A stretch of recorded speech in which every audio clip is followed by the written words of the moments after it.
윤석열 대통령은 대선 후보 시절 김건희 여사의 도이치모터스 주가 조작 연루 의혹과 관련한 해명으로 고발된 상태입니다. 그런데 검찰 수사와 재판 과정에서 드러난 사실들이 후보 시절 해명과 차이가 있습니다. 김상훈 기자입니다.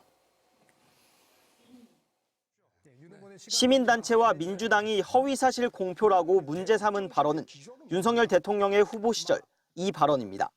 2010년에 제가 결혼하기 전에 이 양반이 골드만삭스 출신이라고 해서 한 4달 정도 맡겼는데 손실이 났고요. 김건희 여사가 손해를 받고 이후 주가 조작 주포 이모 씨와 연을 끊었다는 겁니다. 손실을 봐서 저희 집사람은 거기서 안 되겠다 해서 돈을 빼고 그 사람하고는 절연을 했습니다. 아무 적이 없습니다. 하지만 검찰이 재판 과정에서 제출한 한국거래소 자료는 윤 대통령 말과 다릅니다. 김건희 여사 13억 9천만 원, 최은순 씨 9억 원, 모두 23억 원을 벌었습니다. 한국거래소 자료는 2009년 4월부터 2011년 12월까지 김 여사 모녀가 거액을 벌었다고 했지만 윤 대통령은 이 가운데 넉 달을 강조한 겁니다.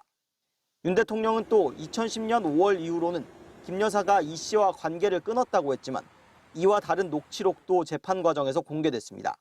같은 해 6월 김 여사가 증권사 직원에게 자신과 이 씨를 제외하고는 거래를 못하게 하라고 한 겁니다.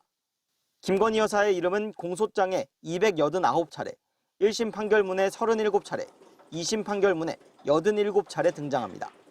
주가 조작 세력들이 물량과 시간을 짜고 거래하는 전체 통정매매 98건 가운데 김 여사 계좌가 47건, 절반 가까이 연루돼 있습니다. 재판 중에도 검사는 김 여사가 짜고 친 거래를 알았을 거라고 여러 차례 의심했지만 김 여사 측은 직접 한 거래라며 납득할 만한 공개 해명은 내놓지 않고 있습니다.